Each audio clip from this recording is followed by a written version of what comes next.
Bismillahirrahmanirrahim. Assalamualaikum warahmatullahi wabarakatuh.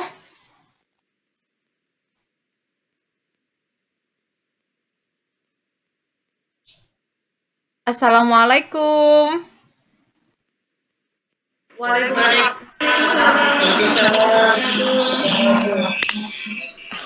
Oke, terima kasih. Ini berarti sudah hadir semua, alhamdulillah. Sehat semua hari ini. Alhamdulillah. Posisi di kampus hujan atau tidak? Hujan. Hujan. Di rumahnya Bu Caci juga hujan soalnya. Oke. Sebelum ke pokok bahasan kita hari ini, Bu Caci akan sedikit menyampaikan terkait hasil UTS kalian. Untuk hasil UTS-nya sih kompak, semuanya sama, hanya satu yang berbeda dan itu pun selisihnya tidak terlalu banyak. Nah, akan tapi sayangnya kalau masalah sama-sama bagus ngono ndak apa-apa. Nah, tapi berkebalikan sama-samanya itu kok sama-sama ndak bagus ngoten. Nah, nanti waktu UAS mohon diperbaiki nggih. Jadinya kan untuk UTS itu bobotnya hanya 20% dan nanti kalau UAS kan bobotnya 30%. Nah, Bu Caci harapkan kalian nanti lebih bisa maksimal lagi gitu. Karena untuk UTS ini langsung saja Bu Caci sebutkan nilainya itu 68. Jadi kalau dipredikatkan berarti masih masuk dalam C atau BC ya, kalau tidak salah seperti itu. Jadi belum bisa B, sepertinya begitu. Nah, Bu Caci berharap nanti bisa lebih dimaksimalkan di UAS, di UAS. Untuk kendalanya sendiri waktu UTS terkendala waktu ataukah terkendala sulit atau bagaimana? Atau terlalu banyak soal, waktunya kurang, atau tidak sesuai dengan bahasan Bu Caci? Kalau ingin menyampaikan sesuatu, monggo nanti Bu Caci bisa memperbaiki untuk UAS-nya. Ada yang nggak ketemu jawabannya? Banyak, Mbak Maya?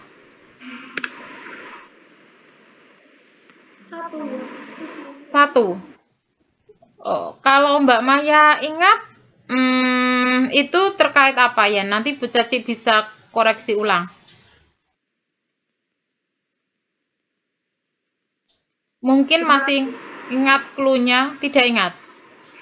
Benar Bu, kemarin saya screenshot yang nggak ketemu. Oke, terima kasih Mbak Maya. Nanti bisa di share ke Bu Caci ya. Siapa tahu memang Bu Caci hilaf begitu. Jadi kan ada tambah nilai. Kalau misalnya 68 tambah 4 poin kan bisa mencapai 72. Kan lumayan gitu ya. Nah, lain kali kalau misalkan tidak ada jawabannya atau Bu Caci salah gitu ya dalam memberikan soal, namanya juga manusia mungkin khilaf dalam pembuatan, nanti bisa langsung japri Bu Caci enggak apa-apa, sekedar mengingatkan gitu enggak apa-apa, nanti biar Bu Caci bisa introspeksi atau istilahnya melihat kembali gitu loh, Bu Caci kurangnya di mana begitu. Oke, nanti jangan lupa dikirim ya Mbak Maya ya, siapa tahu bisa memang benar ndak ada, nanti kan bisa tambahan nilai untuk kalian gitu. Ada yang lain lagi yang ingin disampaikan ke Bu Caci terkait UTS? Kalian butuhnya bagaimana? Apakah waktunya kurang ataukah seperti apa gitu?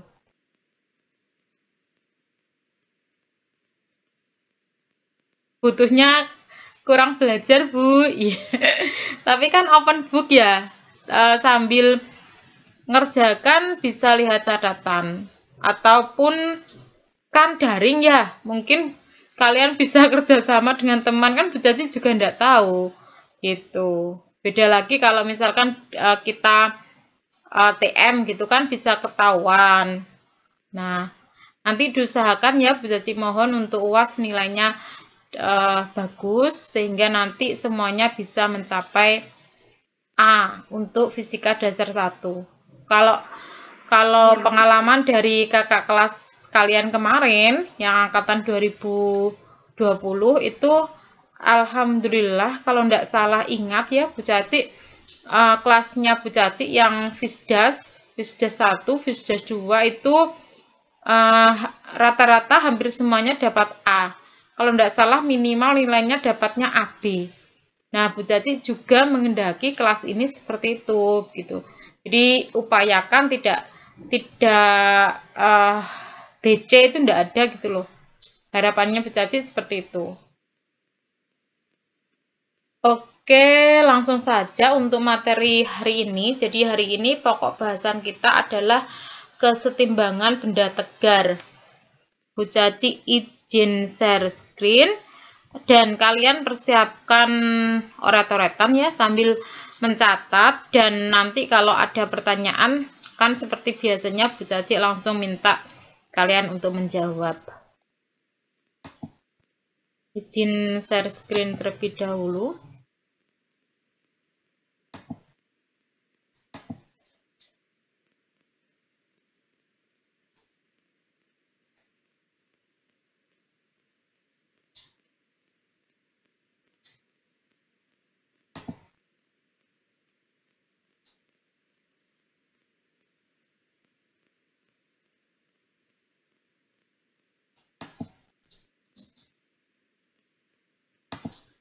PPT Bu Caci sudah terlihat di kalian? Sudah, Bu. Oke. Terima kasih. Mohon disimak ya hari ini. Jadi nanti kalau nanti kalian mengalami kendala di pertengahan, tidak usah nunggu Bu Caci sampai selesai. Kalian bebas untuk bertanya. Jadi kita sifatnya nanti bukan Bu Caci present sampai selesai baru kalian bertanya, tidak usah seperti itu. Kalau misalkan di slide ketiga kok kalian masih ada kebingungan, langsung saja disampaikan ke Bu Caci. Oke, hari ini kita berada pada pertemuan ke-9. Jadi dengan UASnya kita nanti tinggal 7 pertemuan lagi. Tapi karena UAS kan menunggu jadwal. Kalau rutin per minggunya berarti tinggal 6 minggu lagi. Berarti 1,5 bulan maksimal ya selesai perkuliahan kita adalah minggu pertama bulan Januari 2022. Tuh. Kalaupun ada libur gitu ya, mungkin ya agak molor, tapi insya Allah bisa terselesaikan di bulan Januari 2022. Oke, pokok bahasan kita untuk hari ini adalah kesetimbangan benda tegar. Nah, sebenarnya ini sudah pernah kalian terima di SMA, kalau kalian jurusannya IPA. Kalau jurusannya lain mungkin belum pernah belajar ini, jadi mohon diperhatikan. Oke, kita lanjut untuk slide yang kedua. Nah, sebelum kita bahas tentang kesetimbangan benda tegar, kalian pernah lihat akrobat ya tentunya. Nah, di situ kan ada pemainnya begitu yang dia bisa berjalan menggunakan bola atau berjalan menggunakan satu roda gitu. Kemudian ada lagi kalau misalnya kita lihat seseorang itu ada yang bisa berjalan di atas tali begitu ya. Kalau kita pribadi tentunya kalau tanpa latihan ya, karena kita tidak terlatih ya kemungkinan besar tidak bisa. Nah, kalau kalian melihat hal-hal seperti itu, yang terpikir di kalian, kenapa kok orang itu bisa tidak jatuh gitu ya. Padahal kan tali itu sangat kecil, tapi ada yang bisa berjalan di tali. Ada juga yang bisa naik sepeda di tali gitu. Nah, kira-kira mengapa kok orang-orang tersebut tidak bisa terjatuh? Menurut kalian kenapa? Karena seimbang. Betul sekali Mas Denny. Jadi karena dia mampu mengkondisikan dirinya untuk tetap setimbang begitu. Ketika posisinya setimbang berarti dia tidak goyah begitu ya. Jadi bisa tetap melakukan yang seperti Bu Caci sebutkan tadi, misalkan berjalan di tali, bersepeda di tali, bersepeda dengan satu roda, dan seterusnya gitu. Nah, hal itulah yang akan kita pelajari hari ini. Jadi kita hari ini akan belajar tentang kesetimbangan benda tegar. Oke, kita lanjut dari ini, pengertiannya dulu. Apa toh yang dimaksud dengan kesetimbangan benda tegar? Diperhatikan di slide-nya Bu Caci. Di situ tertulis bahwa kesetimbangan benda tegar itu adalah kondisi di mana momentum benda tegar itu sama dengan 0. Artinya apa? Artinya, jika benda tegar itu posisinya adalah diam, maka dia akan tetap diam. Tapi jika benda tegar itu bergerak dengan kecepatan konstan, berarti bisa dalam keadaan gerak translasi ya, gerak lurus, bisa juga dalam gerak rotasi. Tapi clue-nya di sini adalah kecepatannya konstan. Kalau di gerak rotasi berarti kecepatan sudutnya adalah konstan. Karena apa? Karena di gerak translasi kita pakai istilah kecepatan, tapi kalau gerak rotasi berarti istilahnya adalah kecepatan sudut. Untuk simbolnya itu kecepatan kita pakai V, kalau kecepatan sudut kita pakai omega. Nah, ketika benda ini berada dalam keadaan gerak, tapi gerak dengan kecepatan konstan, maka dia akan tetap bergerak dengan kecepatan konstan. Itu menandakan bahwa dia berada dalam keadaan setimbang. Jadi kalau diam, berarti posisinya akan tetap diam. Kalau bergerak dengan kecepatan konstan, maka dia akan tetap bergerak dengan kecepatan konstan. Ini adalah ciri atau pengertian dari kesetimbangan benda tegar. Nah, di sini ada kata benda tegar. Benda tegar itu benda yang seperti apa toh Bu? Kita lihat di sini ada definisinya. Benda tegar itu adalah benda yang bentuknya atau geometrinya itu akan selalu tetap meskipun dikenai gaya. Artinya apa? Apabila bergerak translasi atau rotasi, bentuknya ini tidak mengalami perubahan. Contohnya saja bola, meja, kursi, dan lain sebagainya. Meja misalkan ya, kita ambil contoh meja. Meja ini kita dorong. Nah, apakah bentuk meja ini atau geometri dari meja ini akan berubah kalau kita dorong? Jawabannya bagaimana?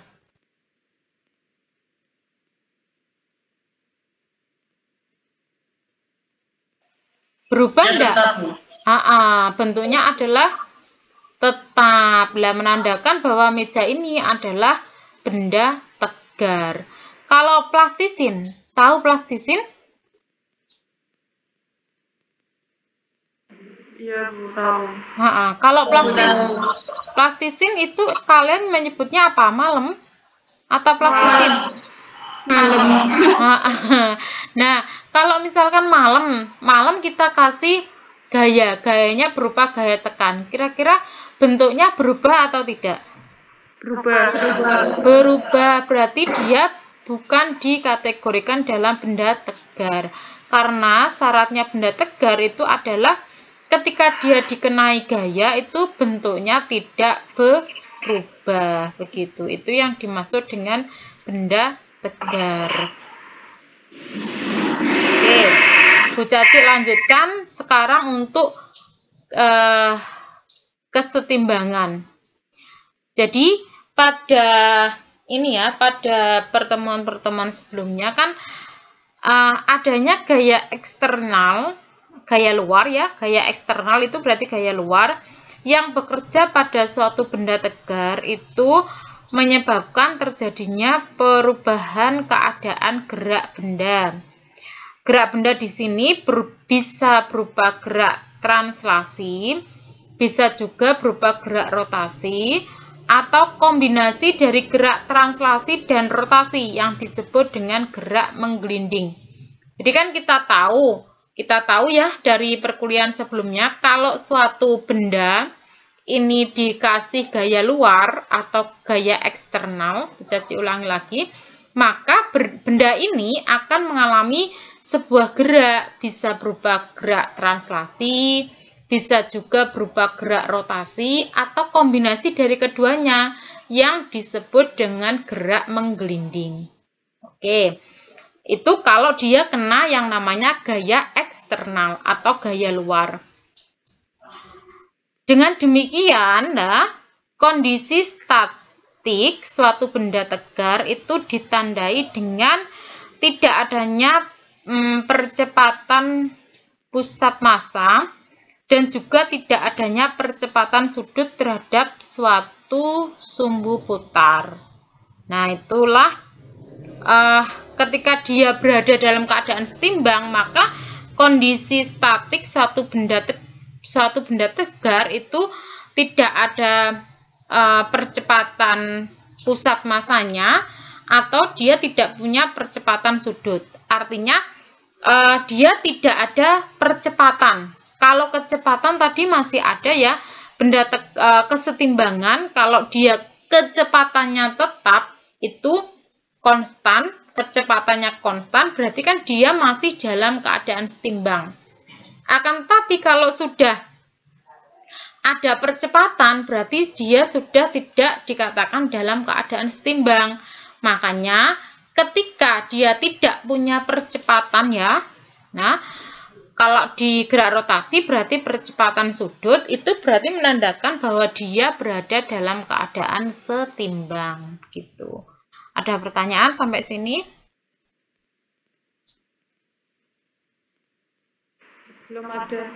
Belum ada, oke. Kita lihat dari syarat kesetimbangan benda tegar. Di sini syarat kesetimbangan yang berlaku pada benda tegar adalah syarat kesetimbangan translasi dan rotasi. Kalau pada gerak translasi, maka sigma F ya, sigma gaya itu yang bekerja pada benda itu sama dengan 0. Artinya total gaya yang bekerja pada benda itu sama dengan 0. Ketika dia memenuhi syarat ini berarti dia dalam keadaan kesetimbangan. Nah, syarat kedua adalah momen torsinya harus sama dengan 0. Intinya benda itu dikatakan berada dalam keadaan setimbang apabila dia itu memenuhi dua syarat ini, yaitu sigma F sama dengan 0, kemudian sigma to sama dengan 0. Kita tahu kalau F berarti kan M kali A, kalau to berarti I kali alfa. Gitu ya. Ini kan sudah pernah kita pelajari di pertemuan sebelumnya. Oke, Bu Caci tegaskan lagi, kalau syarat yang harus dimiliki oleh kesetimbangan benda tegar itu ada dua, yaitu syarat yang pertama, sigma F harus sama dengan 0. Syarat yang kedua, sigma to itu torsi, momen gaya itu harus sama dengan 0. Gitu. Ini syarat yang dimiliki agar terjadi yang namanya kesetimbangan benda tegar. Oke. Nah, untuk jenisnya, kesetimbangan benda tegar ini ada 3 jenis. Ada yang disebut dengan kesetimbangan stabil, kemudian ada kesetimbangan labil, kemudian ada yang namanya kesetimbangan netral. Kita lihat dulu dari kesetimbangan stabil. Nah, di sini jika pada benda diberikan gangguan, ya, jadi pada kesetimbangan stabil itu jika benda diberikan gangguan yang mengakibatkan posisi benda berubah, tapi setelah gangguan tersebut dihilangkan, maka benda akan kembali ke posisi semula. Gitu. Jadi ketika benda dikasih gangguan, ya, posisinya akan berubah, tapi ketika gangguan itu hilang, maka dia akan kembali ke posisi semula. Lihat gambarnya Bu Caci yang ada di slide ya. Jadi kita salah satu saja ya. Jadi ada kelereng itu yang ada di ini, kelereng ada di apa ini? Setengah lingkaran ya, mangkok lah, apa? Mangkok. Nah, kelereng ini kan awalnya di dasarnya begini ya, seperti ini. Kemudian kita kasih gangguan, kita kasih gaya, misalkan kita arahkan ke sini. Nah, nanti si kelereng ini kan otomatis bergerak ke naik, kemudian naik lagi, naik lagi, naik lagi, naik lagi.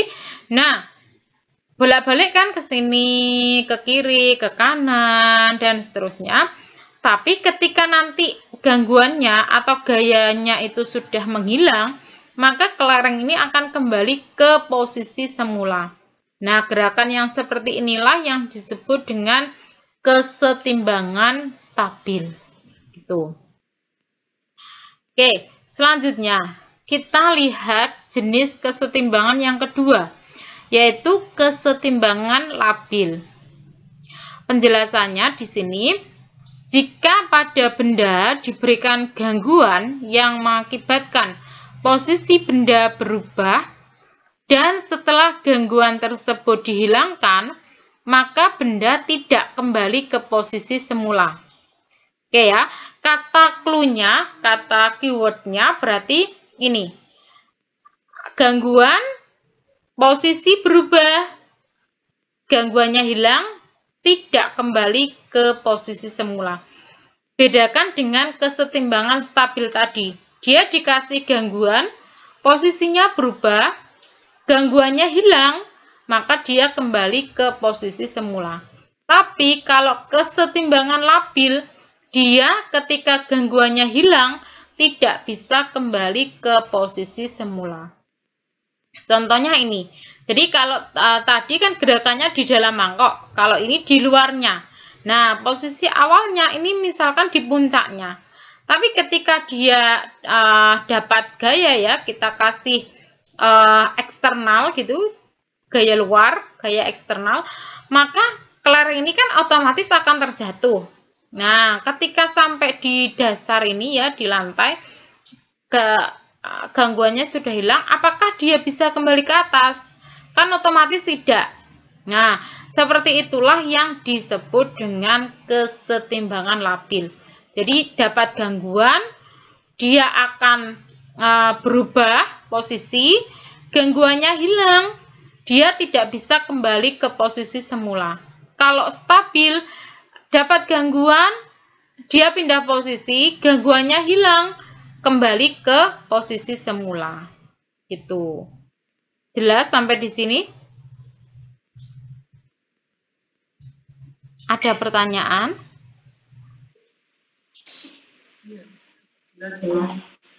Belum. Bu Caci, kecepatan atau bagaimana kalau menjelaskan?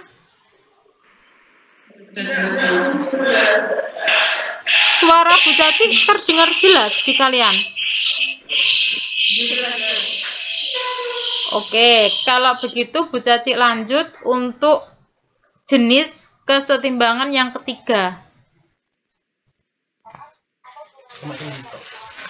yaitu kesetimbangan netral.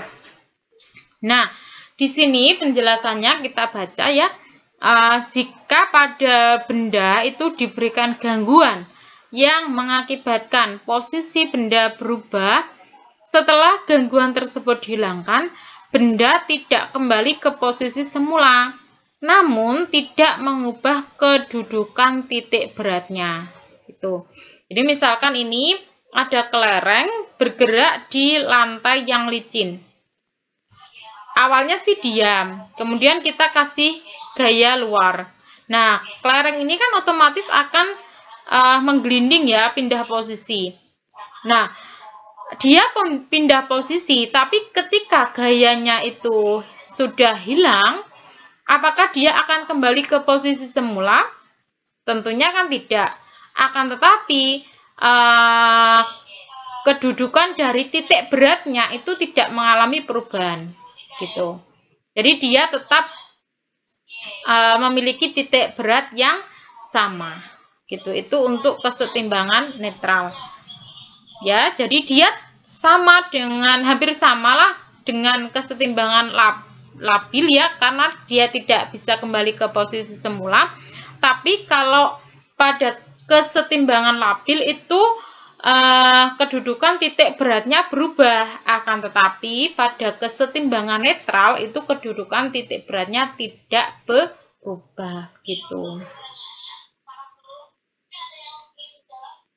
Dari yang Bu Caci jelaskan, mulai dari pengertian, syarat, sampai jenis kesetimbangan, ada pertanyaan untuk Bu Caci? Belum ada. Belum ada. Oke. Ini biar tidak suaranya Bu Caci terus yang terekam ya. Mbak Maya bisa diulangi perbedaan dari 3 jenis kesetimbangan yang dijelaskan Bu Caci?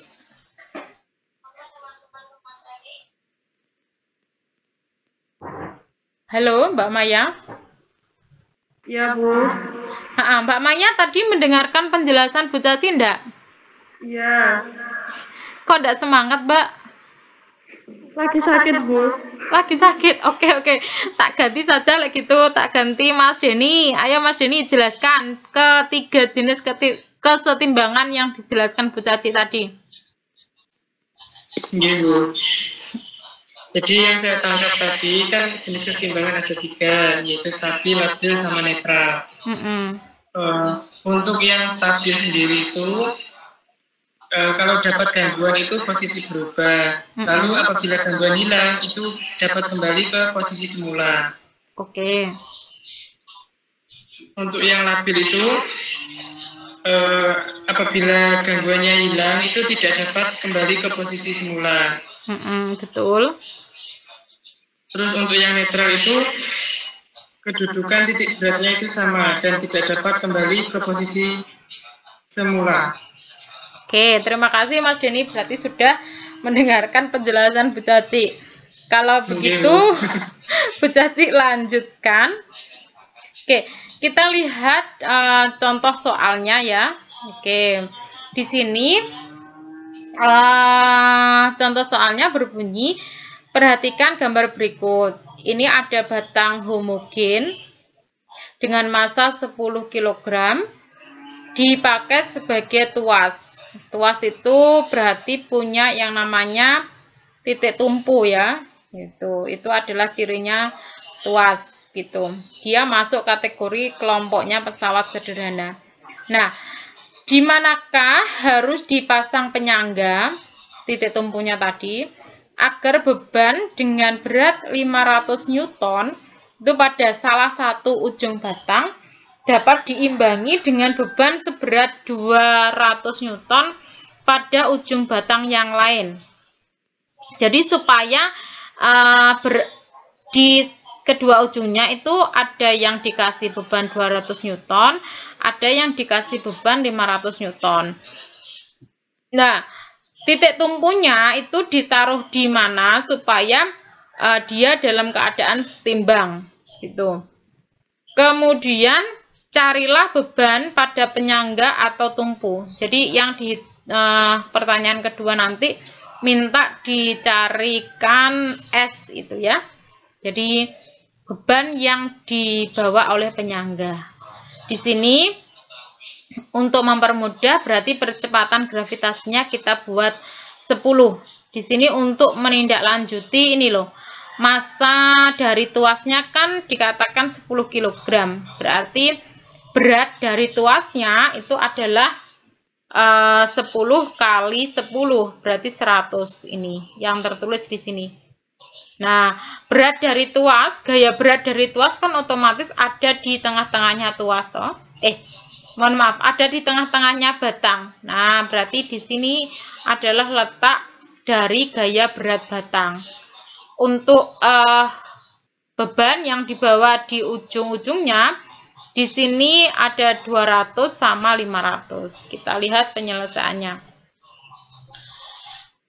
Oke, ini gambarnya sudah Bu Caci taruh lagi di sini. Nah, dari gambar berarti informasi yang dapat kita ketahui ini terkait W-nya si batang, gaya berat dari batang. Tadi di soal yang diketahui adalah masanya batang. Akan tapi yang kita butuhkan adalah gaya beratnya. Gaya berat itu kita tahu bahwa rumusnya W sama dengan M kali G. Di situ di soal kan pernyataannya tadi percepatan gravitasinya adalah 10. Berarti 10 kali 10 adalah 100.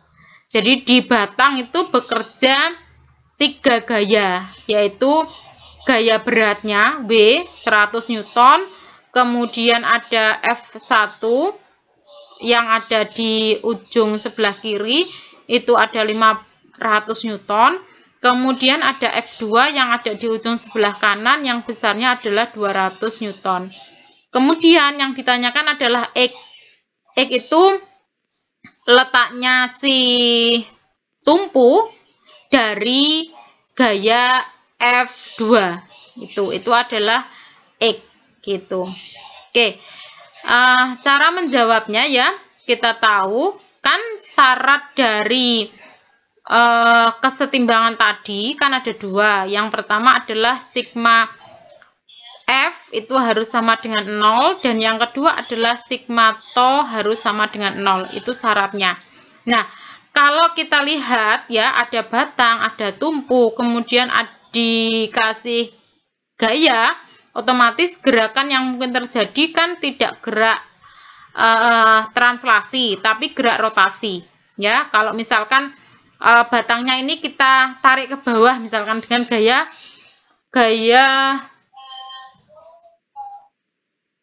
200 lah, otomatis kan batangnya ini akan berputar atau bergerak rotasi.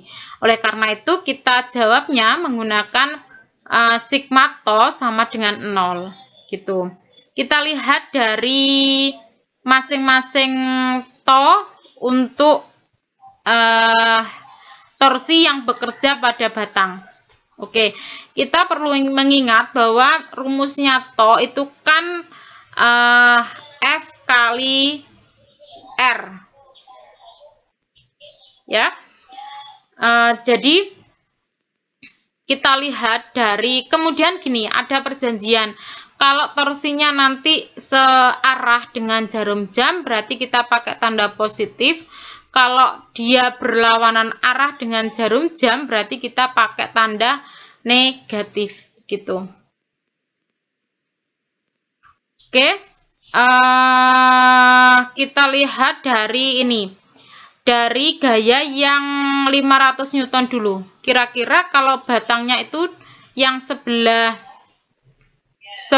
kanan kita tarik ke bawah dengan gaya 500 Newton, itu berarti batangnya nanti akan bergerak searah jarum jam atau berlawanan arah jarum jam. Searah. Oke, searah. Berarti kalau searah tandanya dia adalah positif. Sehingga kita tahu bahwa tadi ya seperti yang Bu Caci katakan untuk to kan F kali R. Berarti 500 kali R-nya itu berarti letaknya F dari poros. Di sini adalah tumpunya. Di situ Bu Caci tulis adalah L min X. L itu artinya panjang si batang. Sedangkan X itu perumpamaan untuk jarak tumpu ke gaya yang 200 Newton. Ini. Nah, berarti kita tulis di sini 500 kali L min X. Ini untuk torsi yang pertama. Kemudian yang ini, yang 100 ya, dari gaya beratnya. Dari gaya beratnya ini kan kalau kita tarik ke sini otomatis gerakan rotasi dari batang adalah berlawanan arah dengan jarum jam. Makanya di sini Bu Caci tulis tandanya adalah negatif. Min 100, di mana R-nya jarak gaya berat ini terhadap tumpu, berarti kan ini. Kalau dari 200 sampai titik tumpu kita umpamakan X, maka dari gaya berat kan otomatis ada di setengahnya batang. Nah, berarti kan L per 2. Ini berarti setengahnya toh ke sini. Ini ke sini kan setengah dari batang. Tapi gaya berat ini kan mohon maaf, untuk torsi kan berarti letak gaya berat terhadap tumpu. Nah, berarti kan X dikurangi L per 2. Gitu. Sampai di sini paham? Paham, Bu. Paham ya, kenapa kok pakai X min L per 2? Oke ya. Karena X itu jarak dari tumpu ke gaya yang 200 Newton. Kalau jarak dari gaya berat ke yang 200 Newton, kan otomatis gaya berat itu letaknya adalah di setengahnya batang. Otomatis kan berarti L per 2. Tadi Bu Caci mengatakan bahwa L itu adalah panjang batang. Nah, berarti jarak dari tumpu ke gaya berat itu adalah X dikurangi L per 2. Jadi di sini loh. Dari tanda segitiga hijau ini ke angka 100. Nah, itu adalah R dari untuk menghitung torsi gaya berat. Oke, berarti ini hasilnya. Kemudian untuk gaya yang 200 Newton. Nah, kalau dikasih gaya 200 Newton, posisinya di sini, otomatis kan batangnya akan berotasi berlawanan arah jarum jam. Otomatis torsinya adalah bernilai negatif di sini. Nah, untuk R-nya berarti kan tadi perumpamaannya adalah dari tumpu ke 200 Newton itu adalah X. Berarti kan 200 X sama dengan 0. Sama dengan 0 ini adalah syarat dari kesetimbangan tadi, bahwa torsi itu sama dengan 0. Sigma torsi sama dengan 0.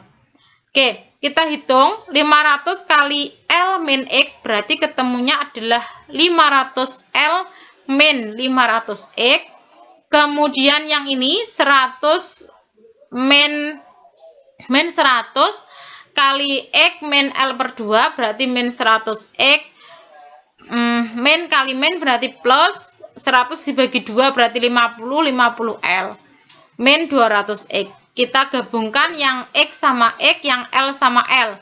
Berarti kan ini 500 L sama plus 50 L. Hasilnya adalah 550 L. Kemudian yang min 500 X gabung sama min 100 X kan berarti 600 X. 600 X sama min 200 X ketemunya adalah min 800 X. Dan sama dengan 0. Kemudian kita pindahkan ruas, berarti 800 X itu sama dengan 550 L. Nah, dari situ kita tahu bahwa X itu sama dengan 550 dibagi 800. Hasilnya adalah ini, 0,6875 L. Artinya, L-nya nanti berapa? Nah, 0,875 dari L itulah letak beban yang senilai 200 Newton terhadap titik tumpunya. Gitu. Kemudian, itu untuk jawaban dari pertanyaan yang pertama. Kemudian berapakah nilai S? Nah, untuk S itu berarti yang ada di sumbu X, mohon maaf, yang ada di sumbu Y. S ini kan adanya berarti di sumbu Y ya. Nah, berarti sigma FY ini sama dengan 0. Nah, yang berada pada sumbu Y itu kan ada 4 komponen gaya. Yang pertama ini beban F2 tadi 200 Newton, kemudian ada W 100 Newton, kemudian ada F1 500 Newton, kemudian ada S. Itu adalah komponen gaya yang berada pada sumbu X. Nah, kita buat yang ke atas berarti adalah positif, yang ke bawah adalah negatif. Berarti S min 200 Newton, min 100 Newton, min 500 Newton itu sama dengan 0. Berarti kita pindahkan ruas, S-nya ketemu 800 Newton. Berarti beban yang ada di tumpu, yang dirasakan oleh tumpu itu sebesar 800 Newton. Gitu. Ada pertanyaan terkait contoh soal?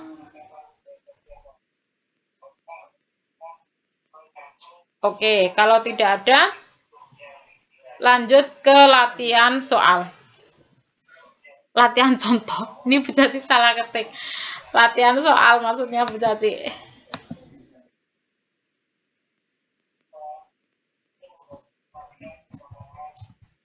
Oke. Perhatikan ini gambarnya ya, hampir sama dengan contoh soal tadi. Di sini ada ini suatu batang homogen yang masanya diabaikan. Kalau tadi di contoh soal masanya kan kita perhitungkan, yaitu sebesar 10 kg sehingga memberikan gaya berat sebesar 100 Newton. Untuk soal ini masanya diabaikan, berarti tidak ada gaya berat, tidak ada W. Nah, dipakai sebagai tuas sama seperti tadi. Jika sistem dalam keadaan setimbang, maka besar gaya F adalah ini berapa, gitu. Jadi di sini hanya ada F ini ya. F-nya hanya 1, F-nya sebesar 200 Newton. Kemudian F1 ke poros ini, ke tumpu itu jaraknya 4 meter. Sedangkan F ini yang ditanyakan, F1-nya lagi, kita kasih kode misalkan gini. Ini adanya adalah di benda yang disebut B, berarti kita kasih ini adalah FB. FB-nya adalah 200 Newton. Kemudian jaraknya berarti RAB ya, dari titik A ke B. RAB-nya adalah 4 meter. Kemudian RAC itu adalah 8 meter. Kemudian yang ditanyakan adalah F di sini. Nah, kita gunakan tadi bahwa sigma torsi itu sama dengan 0, dan kita tahu bahwa torsi itu sama dengan gaya kali R, kali jarak terhadap poros. Tapi perlu diperhatikan juga ya, kenapa kok langsung F kali jarak poros ke gaya? Karena gaya ini adalah tegak lurus dengan ini, batangnya gitu ya. Kalau misalkan dulu sudah pernah disampaikan sama kalian, kalau gayanya ini membentuk sudut, ya otomatis kita pakai trigonometri gitu. Ini kan karena posisinya adalah gayanya sudah tegak lurus, makanya langsung F kali R. Oke, silakan dihitung yang sudah ketemu, bisa disampaikan ke Bu Caci.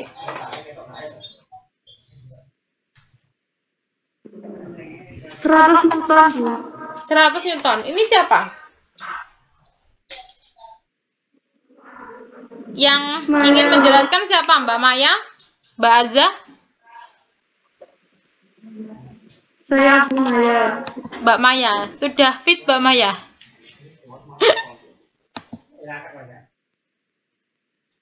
Bentar Mbak ya.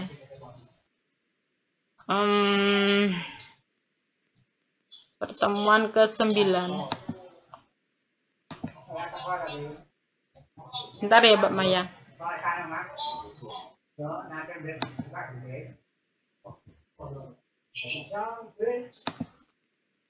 Oke, Mbak Maya bisa dijelaskan kenapa kok ketemunya 100 Newton? Sigma torsi sama 0. di mana torsi itu F kali R.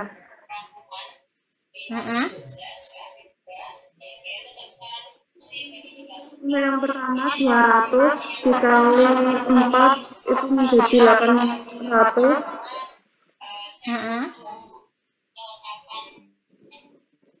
Satunya? Min 800 soalnya itu berlawanan arah jarum jam. Yang satunya 8 dikali F sama dengan 8F. Jadi 8F sama dengan 800. F sama dengan 800 dibagi 8 sama dengan 100. Kenapa tidak min 800 dibagi 8 hasilnya minus gitu Mbak? Maksudnya gimana?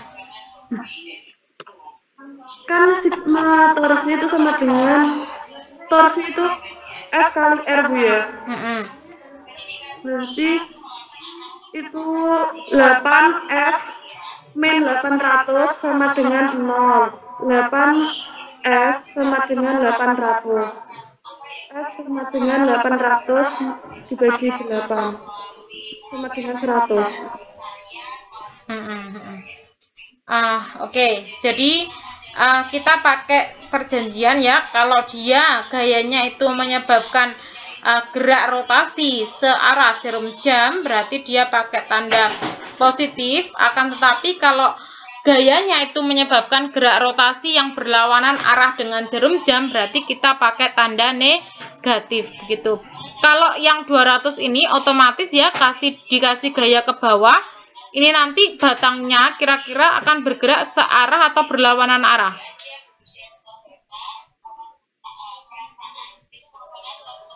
Gimana Bu? Ini loh gaya yang 200 ini gerakan muternya kan otomatis ke sini ya. Berarti itu dia berlawanan. Tapi kalau gaya yang ini yang ada di benda C, titik C. Itu searah Bu. Oke, searah. Oke, berat. Nanti sudah benar jawaban dari Mbak Maya. Kalau kalian ketemu dengan soal terkait ini ya, terkait kesetimbangan, diperhatikan terkait perjanjian tadi ya. Oke, Caci lanjut. Berikutnya ini terkait titik berat. Nah, untuk ini apa bendanya ya, kategorinya begitu. Titik beratnya ini berlaku untuk garis, kemudian untuk bangun datar. Yang akan kita bahas nanti ada garis, ada bangun datar. Bangun datar berarti 2 dimensi. Kemudian ada bangun ruang yang 3 dimensi. Nah, bangun ruang ini terbagi menjadi 2. Ada kategori pejal dan ada yang kategori berongga. Kemudian titik berat untuk massa. Nah, untuk ini konsep utama dari titik berat itu adalah kita mencari yang namanya X0 sama Y0. Tuh.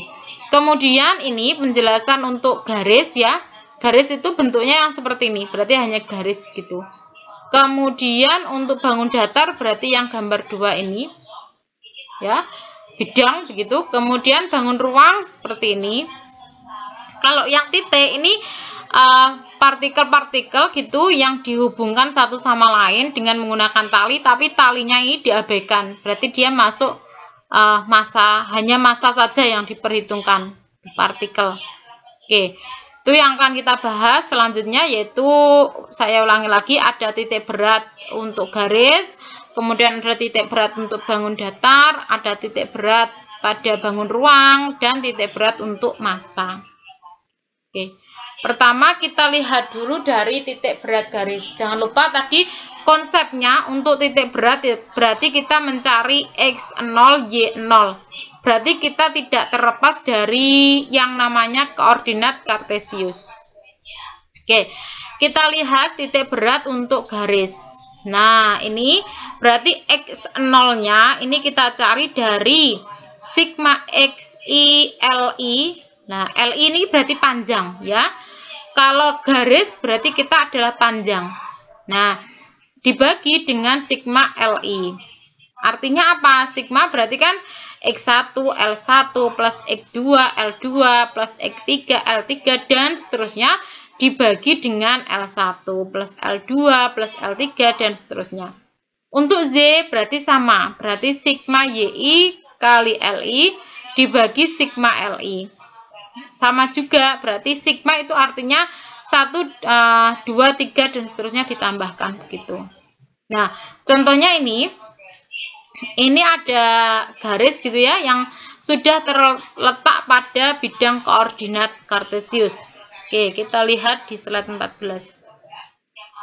Ini sama dengan slide yang 13 tadi ya. Jadi ada di titik 4,0 untuk ini, untuk titik yang Bu Caci tunjukkan. Kemudian ini ada di 0,6, kemudian otomatis perpaduannya ini adalah 4,6. Kalau di sini Bu Caci nulisnya hanya 4 ini ya, ada di sumbu X positif 4, kemudian ada di sumbu Z positif 6. Nah, ini tabel bantu supaya kalian bisa mudah dalam mengerjakan untuk mencari titik berat. Tuh, bisa ditulis tabel bantunya. Tabel bantunya ya berarti ada L, X, Y, LX sama LY. Nah, ini kan ada 2 garis. Berarti nanti ada L1, ada L2. Untuk L1 berarti kita sepakati yang vertikal. Berarti berapa panjang L1? Bu Caci isi di sini. Ayo, berapa? Hah? Berapa Mas Juni? 6. Oke. Untuk panjang L2 yang horizontal? 4. Sip. Nah, kita lihat berarti dari X1 X untuk garis yang pertama. Berarti berapa? 0. X untuk garis yang pertama. Garis yang pertama ini kesepakatannya tadi kan yang vertikal. Berarti X-nya berapa? Yang 40. Hah? 4 apa 0? 4. Oke. Kalau X untuk garis yang kedua? 0. Ini loh. X-nya berarti kan ada di tengah-tengahnya. Untuk garis setengahnya ya, jangan lupa tadi. Berarti berapa ini X-nya? X dan Y untuk garis itu adalah setengah. Berarti berapa ini? 2. Betul. Untuk, mohon maaf ini Y1 ya. Salah tulis Bu Caci. Untuk Y1, Y dari bidang yang pertama. 6. Ini kan, mohon maaf, Y dari garis yang pertama. 6. 6 tengah-tengahnya. Jangan lupa.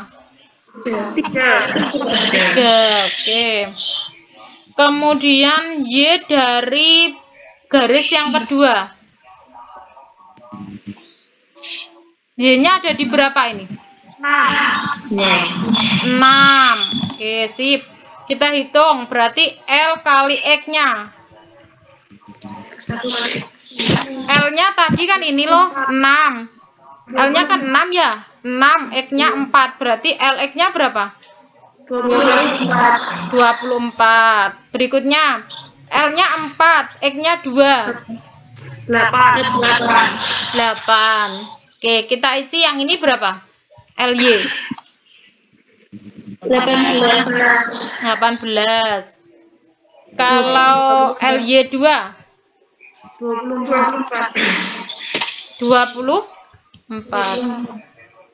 Oke, berarti ini kita isikan untuk sigma L. Berarti jumlah L-nya berapa? 6 sama 4? 10.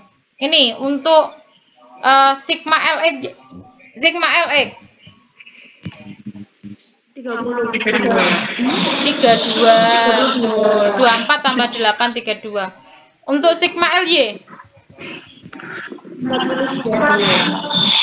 berapa? 42. Betul. Berarti kita cari X0. X0 kan berarti sigma LX tadi ya dibagi sigma L. Ketemunya berapa? Berarti 32 bagi 10. 3,2. 3,2 berarti X 0-nya adalah 3,2. Kalau Y 0-nya 4,2. 4,2. Berarti kalau seperti ini berarti titik berat dari garis yang tersusun seperti ini adalah pada titik berapa? X 0, Y 0 berarti berapa? 3,2. 3,2,4,2 gitu. Paham enggak sampai di sini? Bisa ya? Saya kurang paham yang masih dibagi dua tadi loh, yang tengahnya. Oke, untuk garis ya, untuk letak X sama Y-nya itu setengahnya, Mas. Gitu. Kalau misalkan ini ya, ini kan untuk sumbu X-nya kan dia tidak bisa disetengahkan ya, karena dia ada di sumbu X kan, di 4-nya ini. Ya, berarti kan dia 4 semua, dimanapun ya 4 semua. Tapi untuk Y-nya berarti kan ada di sini, di tengah-tengah ini. Garis itu berarti posisi di tengah. Kalau di tengah ini berarti kan 4,6. Ya, berarti X-nya 4, Y-nya adalah 4,3. X-nya 4, Y-nya adalah setengah dari 6, yaitu 3. Kalau ini, kalau kalau garis yang ini ya L2 ini kan berarti beratnya, gaya beratnya, titik beratnya itu ada di sini, yang ditunjuk Bu Caci ini loh. Berarti dia ada di posisi setengahnya ini, setengahnya 4, berarti kan ada di 2,6, Y-nya adalah 6 gitu. Belum paham Mas Denny? Intinya cari tengah-tengahnya garis ini loh Mas Denny. Kalau garis yang pertama ini tengah-tengahnya kan ada di sini yang ditunjukkan Bu Caci, ya berarti kan ada di posisi 4,3. Kalau garis yang kedua berarti tengah-tengahnya di sini, posisi di 2,6 gitu. Makanya masuk ke sini 2 sama 6. Kalau yang garis pertama 4 sama 3 gitu. Ini tabel ini tuh hanya membantu kita gitu, membantu dalam menemukan titik beratnya. Oke, Bu Caci lanjutkan ke titik berat, tapi yang bentuk bendanya itu bidang. Kalau tadi kan garis, sekarang kita ke bidang. Kalau garis tadi kan L itu artinya panjang. Tapi kalau bidang nanti adalah A. Jadi sebenarnya sama dengan garis, hanya saja nanti sigma XI kali AI per sigma AI itu untuk X0.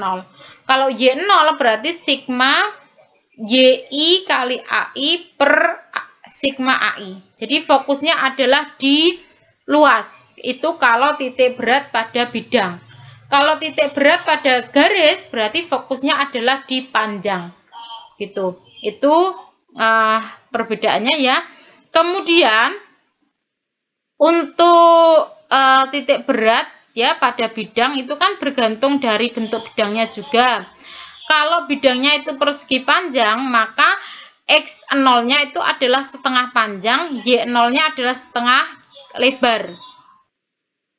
Kalau dia bentuknya segitiga sama kaki, maksudnya bentuk bidangnya itu segitiga sama kaki, maka X0-nya itu adalah setengah kali alas, kemudian Y0-nya itu adalah sepertiga kali tinggi.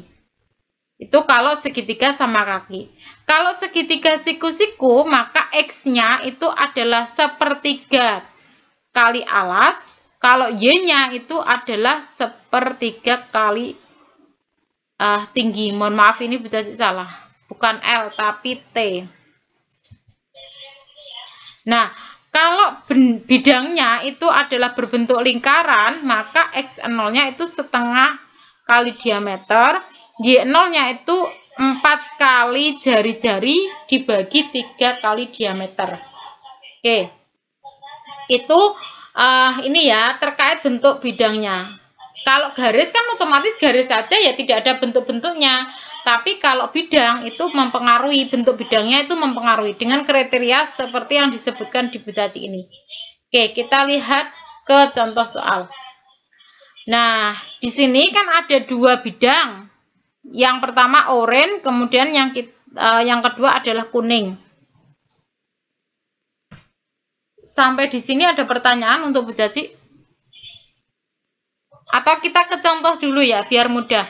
Nah, tabel bantunya sama dengan tadi. Berarti kita buat tabel A, kolom A ya, kemudian ada X, kemudian ada Z, kemudian ada AX, kemudian ada AY. Nanti kita isi di bawahnya sini ya. Ini bidangnya ada 2. Jadi ada yang berwarna oranye ini, kita sepakati bahwa ini bidang yang pertama. Kemudian yang berwarna kuning bentuknya segitiga, ini segitiga sama kaki. Segitiga sama kaki ini adalah bidang yang kedua. Lah nanti perlu diperhatikan. Kalau segitiga sama kaki berarti nanti X-nya itu setengah alas, Y-nya itu sepertiga tinggi. Oke ya, diingat-ingat. X-nya setengah alas, Y-nya sepertiga tinggi. Oke, kita masuk ke sini. Untuk luas dari bidang yang pertama berapa? Panjang kali lebar toh, itu kan persegi panjang, berarti berapa? 12. Oke, berarti kan 3 kali 4. Untuk bidang yang kedua, segitiga, luasnya berapa?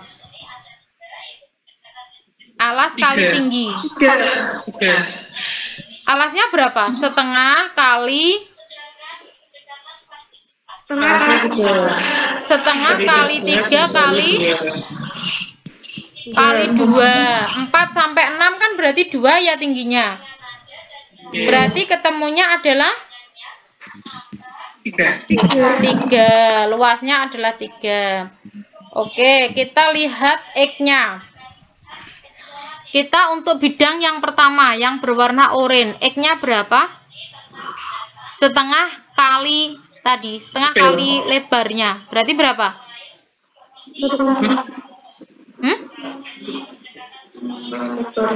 Di sini loh. Berarti di sini yang Bu Caci tunjuk ini loh. Berarti berapa ini? Untuk X-nya? 2. Ayo, setengah dari 3 ini loh Mas Jini. Berarti dia di sini toh dia. 1,5. Kalau yang benda kedua, X-nya berapa? X-nya tadi kesepakatannya adalah sama 1,5. Mohon maaf. Sebentar. Kesepakatannya tadi di slide sebelumnya, kalau segitiga sama kaki, X-nya adalah setengah dari alasnya ya. Nah, berarti kan ada di sini setengahnya ini. Berarti berapa posisinya? X-nya 1,5. Benarkah? Dia kan posisi sudah di 4, Mbak. Iya sih, benar-benar. Berarti ini 1,5 juga ya, Mbak ya. Mohon maaf. 1,5 juga. Ya, karena ada di X-nya 1,5 semua. Mohon maaf, Bu Caci yang keliru. Kalau Y-nya, Y1. 2. Mohon maaf. Keliru.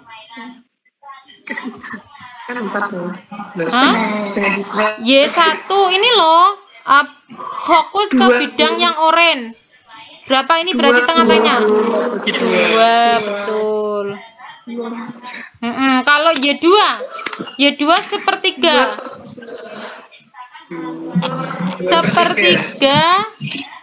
Sepertiga dari 2. Berarti berapa? 2/3. Sepertiga kali 2 kan berarti 2/3. 2/3, tapi ini sudah startnya di 4. Berarti posisinya berapa? 2/3 itu dibuat desimal saja ya biar mudah. Berapa itu? Hmm? Ya, 0,67 gitu ya? Ya, 0,67 tapi statnya 4, berarti berapa? 4,67. Nah, 4,67. Oke. Berarti posisinya di sini loh yang Bu Caci tunjuk ini. Berarti kan dia 1,5 sama 4,67 kan di sini. Paham ya sampai sini? Ada pertanyaan? Ya, Bu, tadi masih dulu. Loading ya, nanti bisa dilihat lah di video rekamannya nanti. Oke. Kita kalikan, ayo dibantu Bu Caci. Ini dikalikan hasilnya berapa? A kali X. 12 kali 1,5. 18.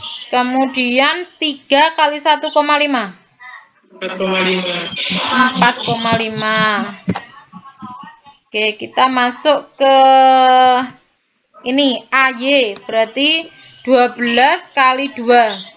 24, bawahnya berarti 3 kali 4,67, Mas.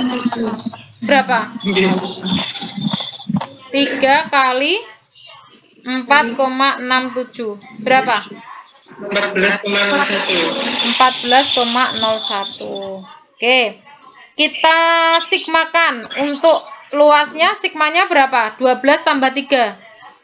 15. Yang ini. Yang AX. Berapa? 22,5. Yang ini 38,01. Sip, berarti tinggal dihitung sendiri ya. X0-nya berarti 22,5 dibagi 15. Dibagi 15, betul. Berapa? 22,5 dibagi 15. 1,5. Diingat-ingat ya, X0 berarti 1,5. Kalau Y0 38,1,01 dibagi 15. 2,534. Berarti kalau bidangnya seperti ini ya, berarti titik beratnya ada di posisi berapa tadi? 2,534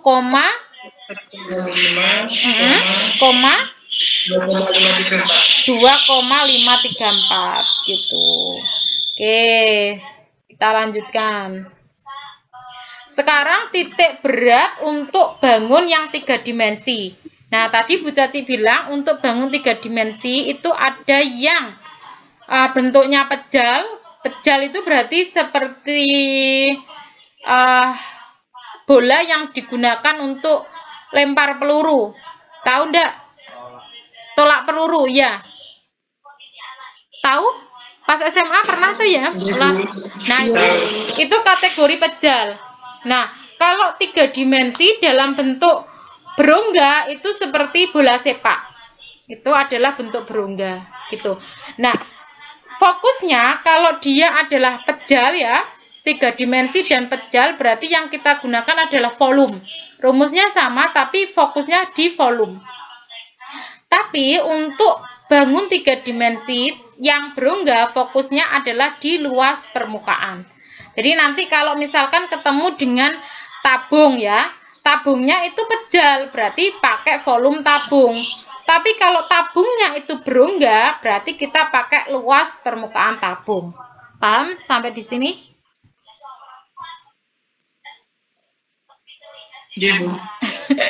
Oke, kita lihat dulu ini kelanjutannya. Lah, untuk bangun 3 dimensi, sekarang yang pejal ya, pejal dulu. Karena ada 2 kategori, 3 dimensi itu ada yang pejal, ada yang berongga. Kalau pejal, di sini Bu Caci 3 yang Bu Caci tulis, ada tabung pejal, ada kerucut pejal, ada setengah bola yang pejal.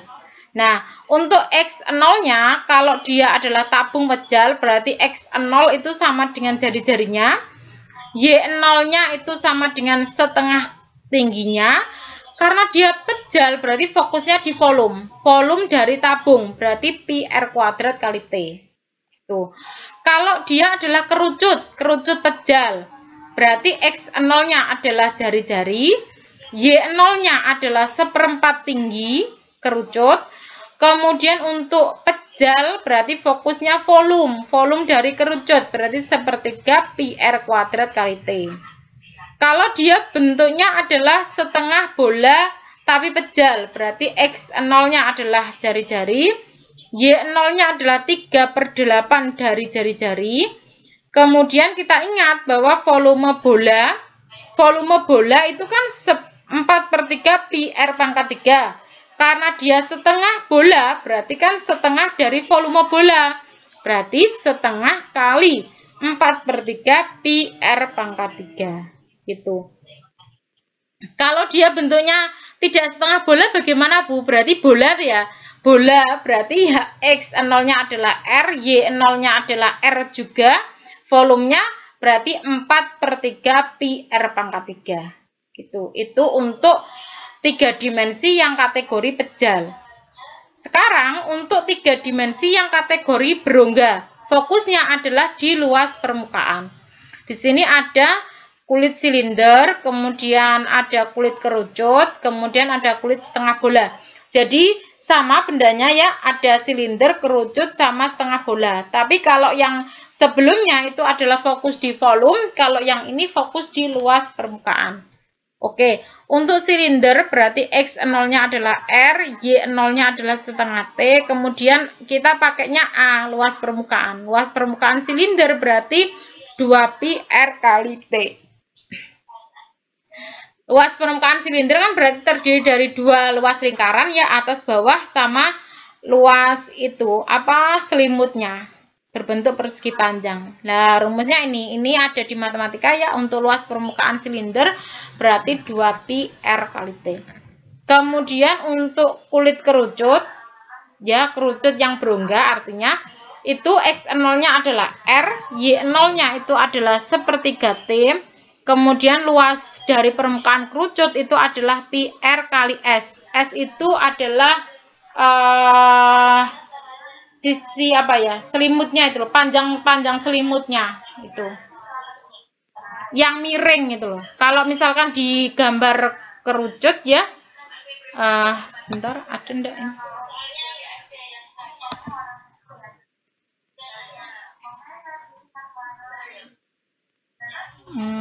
Mana ini ya kerucut, enggak ada.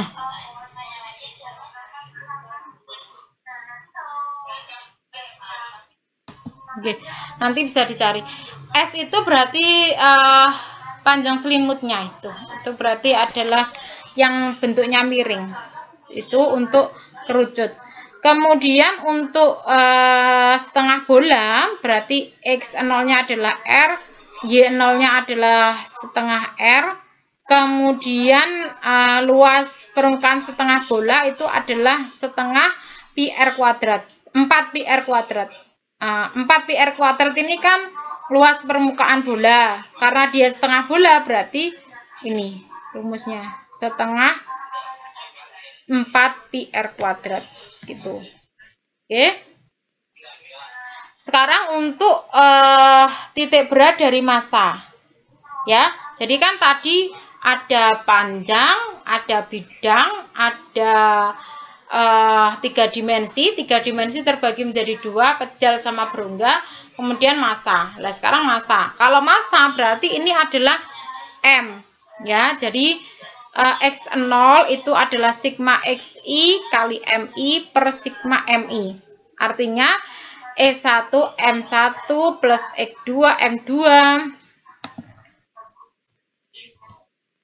M2 begitu ya, per M1 plus M2,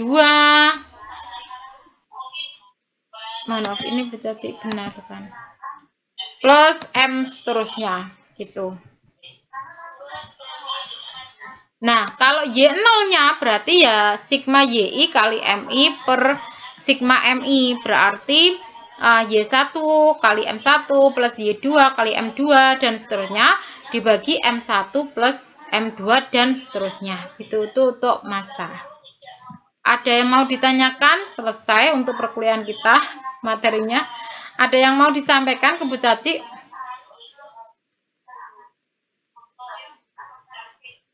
Cukup? Ampun, Bu. Nanti kalau pas ngerjakan atau pas baca PPT atau lihat video kita, kalian mengalami kendala, nanti bisa ditanyakan ke Bu Caci ya.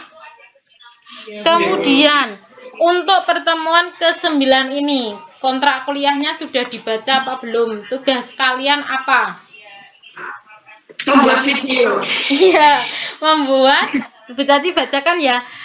Tugas kalian adalah berupa tugas individu, yaitu membuat video yang menunjukkan cara mencari titik kesetimbangan pada benda bentuk tidak beraturan.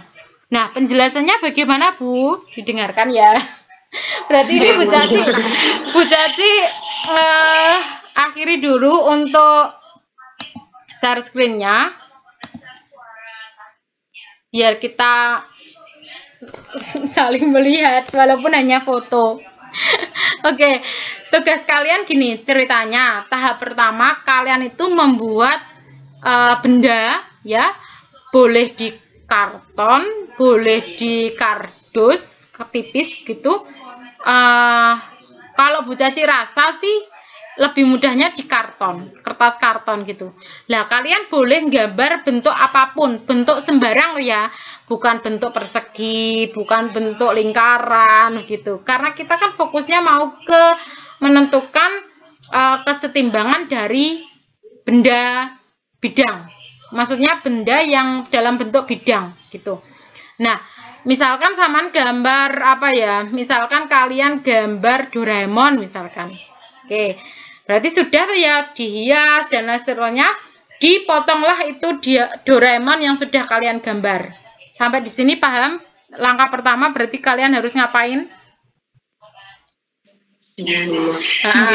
Gambar dulu terus dipotong. Nah, itu divideokan dari proses kalian menggambar, mewarnai, mempercantik, memotong, itu divideokan. Walaupun tidak sepenuhnya ya, kan bisa dipotong-potong tuh itu video.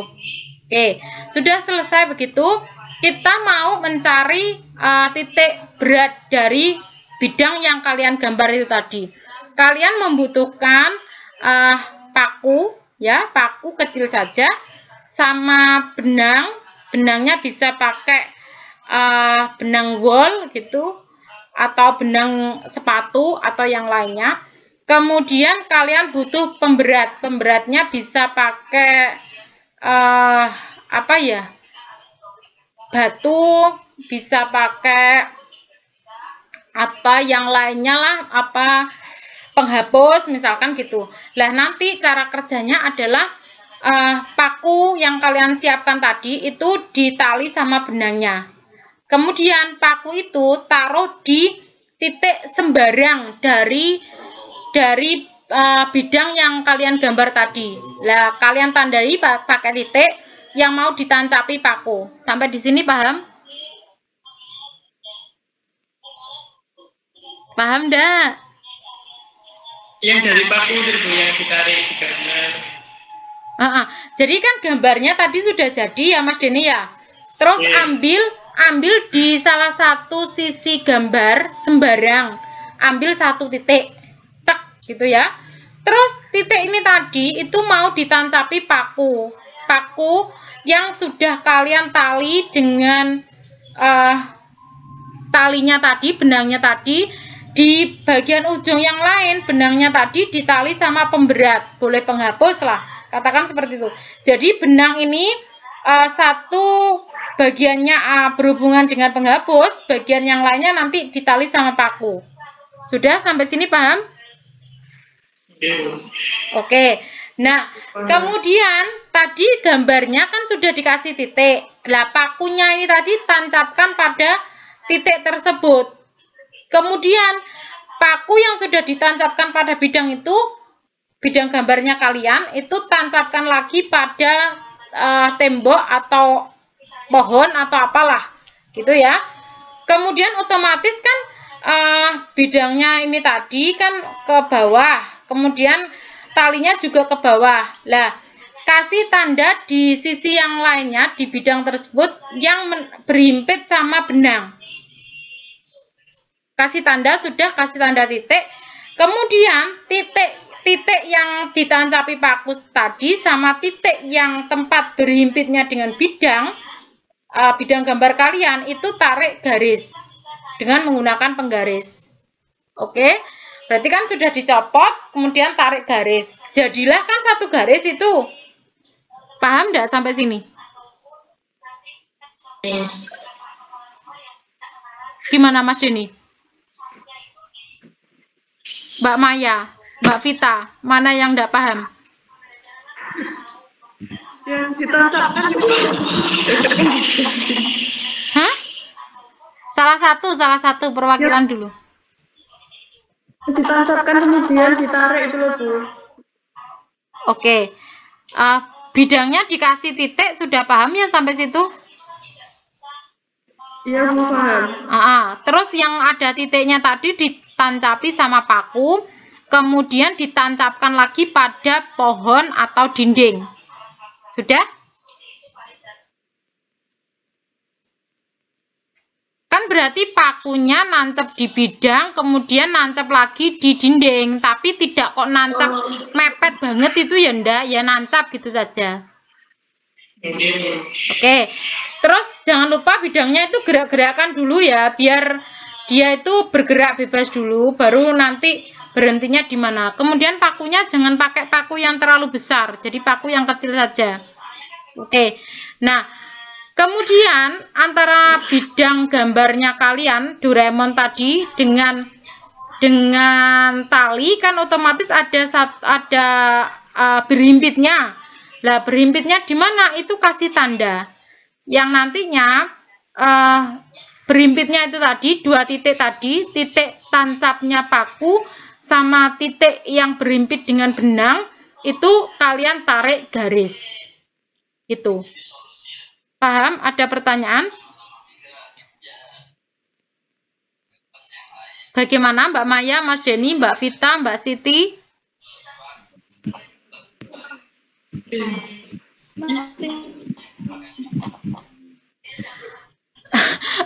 Oke, berarti kan sudah terbentuk satu garis ya. Kalau sudah terbentuk satu garis, ulangi hal yang sama untuk titik yang lain. Jadi buat titik lagi di sembarangan tempat, entah di kakinya Doraemon atau di kepalanya Doraemon, gitu. Hingga nanti terbentuk garis lagi. Nah, buat seperti itu minimal 4 garis. Oke, berarti kalian nancapkan paku itu pada 4 tempat. Oke, minimal 4 tempat. Nah, kalau sudah ditarik garis kan 4. Keempat garis tadi itu berpotongan di titik mana? Nah, itulah yang menunjukkan titik berat dari bidang yang kalian gambar. Oke, semua langkah itu divideokan. Jadi kalian gambar divideokan, kalian nancapkan divideokan, kalian narik garis divideokan. Kemudian satu titik yang ketemu dari garis-garis yang kalian bentuk itu di mana divideokan. Terus videonya itu sambil ngomong ya, jangan kok diam tanpa ekspresi ya, jangan begitu kan, tampak wajahnya ekspresif, kemudian yang bagus lah gitu, sambil kasih deskripsi kalian ini ngelakukan apa ya, kayak itu loh, kayak tutorial begitu loh maksudnya Bu Caci ya. Paham enggak sampai sini? Kalau sudah, kan sudah terbentuk videonya. Videonya itu nanti di-upload di YouTube-nya kalian. Linknya kasihkan Bu Caci. Gitu. Itu sebagai tugas kalian yang untuk pertemuan ke-9. Oke? Gambarnya terserah. sekreasi kalian, boleh Doraemon, boleh SpongeBob, boleh sepatu, boleh apa sajalah, yang penting jangan bidang yang beraturan. Kalau bidang yang beraturan kan misalkan persegi panjang, kemudian belah ketupat, ya jangan seperti itu. Tapi cari buat gambar-gambar yang tidak beraturan. Ada pertanyaan untuk Bu Caci?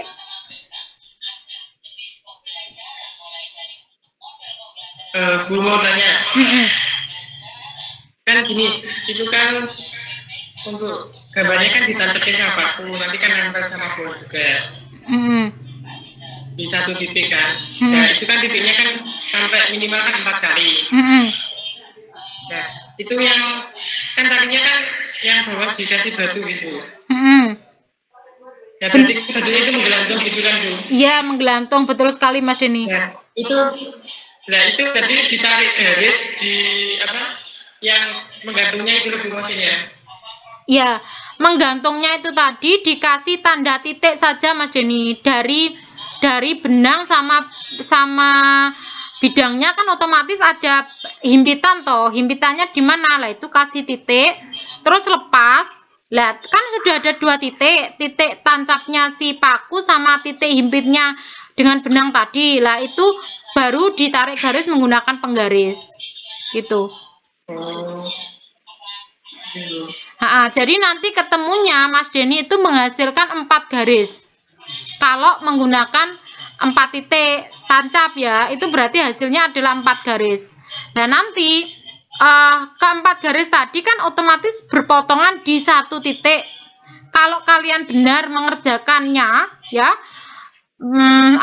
maksudnya yang kalian lakukan itu benar, maka akan ketemu itu tadi. Tapi ya kita lihat saja nantilah hasil kalian bagaimana, nanti Bu Caci komentari. Gitu. Kemudian divideokan semuanya itu, baru nanti linknya dikasihkan Bu Caci begitu. Batas akhir pengumpulannya berarti 1 minggu dari sekarang, berarti Sabtu minggu depan. Siap? Cepat sembuh ya Mbak Maya biar bisa mengerjakan. Terima kasih. Oke, berarti kalau sudah tidak ada pertanyaan lagi, berarti perkuliahan kita akhiri. Ada yang mau disampaikan atau tidak, atau cukup? Cukup. Cukup paham atau cukup tidak paham? Cukup paham. Oke ya, jadi walaupun kuliah dengan Bu Caci kan kita daring, tidak pernah ketemu, tapi ya tetap adalah pekerjaan untuk skillnya gitu loh, tidak kognitifnya saja, tapi dari keterampilannya juga gitu. Maksudnya Bu Caci lihat video kalian itu, lihat kalian dalam mempraktekkan gitu. Kalau hanya mengerjakan saja kan berarti Bu Caci hanya dapat kognitifnya kalian saja gitu. Makanya ada tugas ini yang Bu Caci minta dalam bentuk video. Nanti kan kelihatan perlakuan yang kalian lakukan.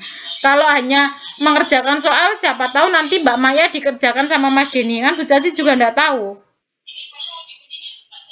Gitu. Bisa jadi Mbak Vita dikerjakan Mbak Maya, kan juga enggak tahu. Gitu loh maksudnya Bu Caci. Bisa dipahami ya?